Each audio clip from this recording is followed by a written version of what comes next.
What if a vendor is inviting you to something like hors d'oeuvres and cocktail hour after a grand opening and you were there as a city council member, et cetera? A couple things come to mind. One, there is this advisory opinion that talks about if you're there in a ribbon cutting ceremony kind of capacity.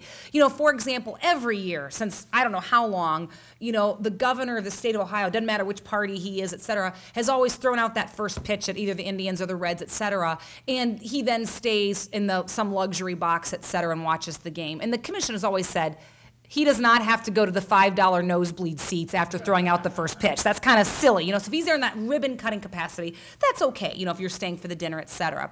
You know, here's what I would say though is it is true that if you're going to that grand opening and you're having a $2 glass of, you know, Chardonnay and you're having a couple of crackers and pieces of cheese on a plate, that's fairly nominal. That's not considered substantial. But if in fact it's substantial, here's what I'd say. If you know about the event in advance, it's never a bad idea to maybe ask some questions, because the truth is that stuff can add up over time. Even if a one-time thing did not cost that much money, if that same vendor is having events like this around your city on a regular basis, that can begin to get that accumulative effect. So what I'd say is, I don't want you to feel like you have to say no. What I'd say is it might not be a bad idea when those occasions arise to just make sure your city law director is aware. You can always call us directly too, but just say, what do you think? Is this someone who is an improper source of the city just because they're located here? Is that the same thing as someone who's seeking a tax break from us? I mean, it kind of depends on the thing. I think the good thing about the ethics law in Ohio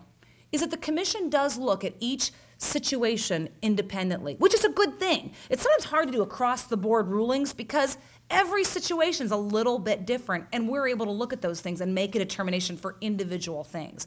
So what I'd say is keep your city law director on speed dial. You know, that's a good thing when your attorney is aware and wants to be part of that process, and you can always call us directly as well. Now, I like the way you said, though, before or after the fact, because that does make a difference with the Ethics Commission. I'm sure you've read, I am not revealing anything that's, you know, that's confidential. This has been in the papers, but if somebody calls us and says, I need an advisory opinion on something that's already occurred, that's not advice anymore. Now what is it?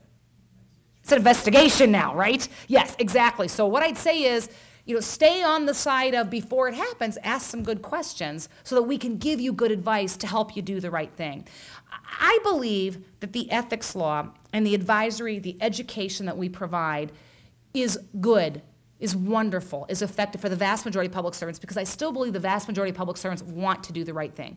For somebody, you know, for somebody who is going to try to get away with things, it's probably not going to be helpful because we probably can't change their mind. For people who genuinely will say, I want to do the right thing, I'm just not sure what that is, the Ethics Commission can be very, very helpful. Yes, way in the back.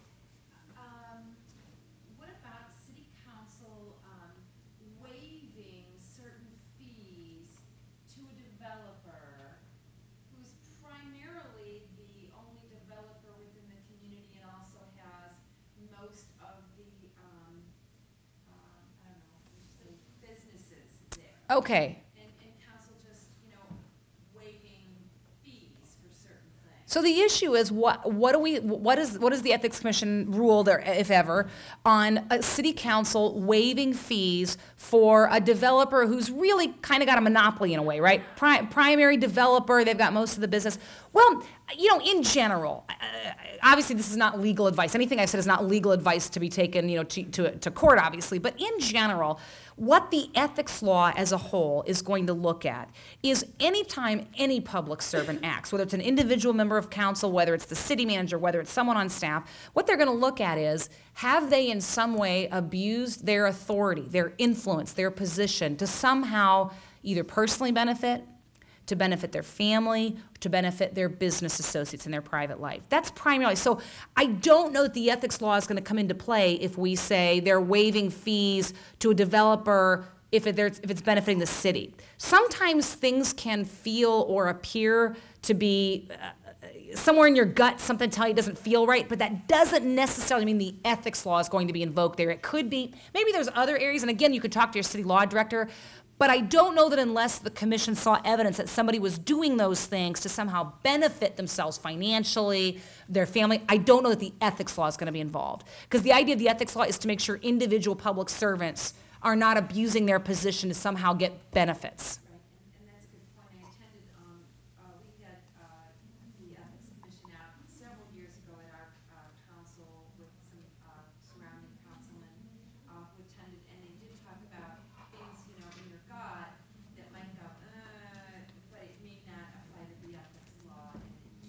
Right.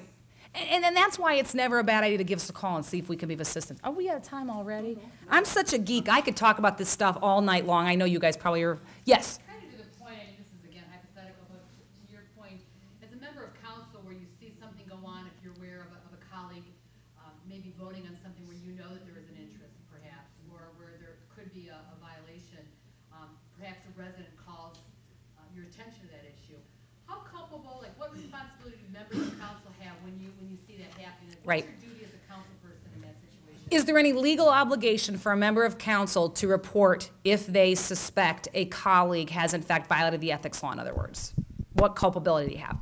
Well, if it is in fact a conflict of interest violation, I suspect this person voted on something because it's going to protect their property value. Under the law, there actually is not a legal liability for you to report that to us. If you want to, you can, and you are allowed to remain anonymous if you choose. If you want to talk to one of our investigators, you don't even have to tell us. You don't have to tell us who you are, you have to tell us where you're from.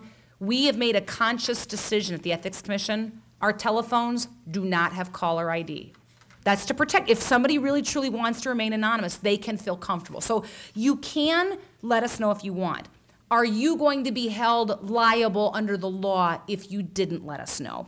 No, unless there is a section of the statute, that's actually part of the criminal code, not actually part of the ethics law, but the general criminal code in the state of Ohio, that says if we are aware of felonies that have occurred and we don't notify the authorities, there could be liability. I don't know that the Ethics Commission has ever followed up on that, though. I don't know that we've ever held somebody responsible for not letting us know, but that is in the statute. If we know of somebody who's hiring all their family members, if we know of somebody who's hiring all their family's businesses to work for the city, the law would say we should be letting the proper authorities know. Yes, sir? That was an excellent question. That was an excellent question. I know that the Code of Judicial Ethics, the canons say that in court, if somebody commits illegal violations or an ethical breach, they are required to report it. What's the distinction between the two? Well, it's a great example of, I don't have to repeat that since that was in the microphone, right? Okay, Right. That's a great example of how there could be more than one authority that comes into play. Truly, there may be times, I think about things like, something like a scalping issue, that people will say, okay, so I can't take the LeBron James ticket from this vendor for free. I got you on that. Can I take it at face value? And the commission would say, well, there's a difference between, oh, thank you. There's a difference between face value and fair market value. So it's true that while we're making the distinction between fair market value and face value, it's going to be local authorities that actually look at the issue of scalping, though, right? So that's a great example of whether if you're an attorney, you're subject to your code of professional conduct, et cetera. If you're in a different line of work, you're subject to the code of ethics of your profession. There can be different areas of law and actually different authorities at play. And while I'm on that topic, I mentioned this to someone earlier. Do I have a lot of attorneys in the room with me, just out of curiosity? Okay, not too many. June 8th, free CLE in Cleveland if you want. Ethics, professionalism, and substance abuse. Okay, just a little commercial there.